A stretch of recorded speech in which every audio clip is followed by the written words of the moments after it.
नमस्कार, महाराष्ट्र लाईव्ह मध्ये आपलं स्वागत. मी रेश्मा फडतरे.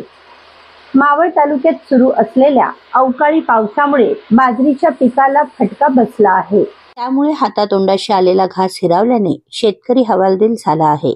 मावळ तालुक्यात गेले 2 दिवस झालेल्या अवकाळी पावसामुळे शेतात कापणी करून ठेवलेल्या बाजरीच्या पिकाला फटका बसला आहे. अवकाळी पावसाच्या भीतीने परिसरात बाजरीचे पीक काढण्याची लगबग सुरू होती व येत्या 1-2 दिवसात कणसांची छाटणी होण्यापूर्वीच बदलत्या हवामानामुळे झालेल्या अवकाळी पावसाने शेतात काढून ठेवलेले बाजरीचे पीक भिजल्याने शेतकरी हवालदिल झाल्याचं पाहायला मिळतंय. कमी कालावधीत चांगले उत्पन्न देणारे पीक म्हणून मावळात पाण्याची सोय असलेल्या इंद्रायणी व पवना नदी काठावरील गावात अनेक शेतकरी उन्हाळी बाजरीची लागवड करतात.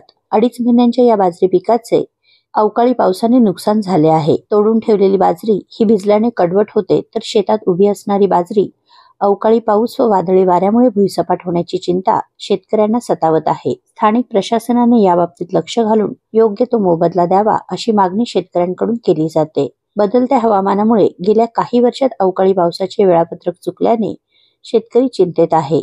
नदीपात्रामुळे मुबलक पाणी व काळ्याशार जमिनी असल्या तरी या अवकाळी पावसाने रब्बी हंगामातील पिकांचे होणारे नुकसान शेतकऱ्यांसाठी चिंतेचा विषय ठरत आहे. अवकाळी पावसामुळे बाजरीसोबतच कडब्याचे सुद्धा मोठ्या प्रमाणात नुकसान झाले आहे. बाजरीचा कडबा हा वर्षभर गुरांना चारा म्हणून वापरला जातो.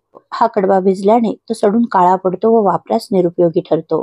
पीक भिजल्याने कडवट झाले आहे, तर कडबा सडून गेल्याने दोनही बाजूने आम्हा शेतकऱ्यांचे नुकसान झाले आहे. तरी प्रशासनाने याची दखल घेऊन नुकसान भरपाई द्यावी अशी मागणी इंदोरी येथील प्रगतिशील शेतकरी प्रशांत भागवत यांनी केली आहे. तर एकरी 30 ते 40 हजार रुपये कमवून देणारे पीक हातातोंडाशी आले असताना अवकाळी पावसाने मोठे नुकसान झाले आहे. बऱ्याच शेतकऱ्यांच्या जमिनी ह्या ठाकर समाज कसत असतो व या बदल्यात अर्धलेणी पद्धतीने येणाऱ्या पिकाचा अर्धा वाटा या समाजाला मिळतो व या अर्ध्या वाट्यावरच त्यांची वर्षभराची गुजराण होत असते. परंतु या अवकाळी पावसामुळे शेतकऱ्यांसोबतच शेतात राबणारा ठाकर समाज सुद्धा हवालदिल झाला आहे, अशी प्रतिक्रिया इंदोरी येथील शेतकरी निलेश शेवकर यांनी दिली.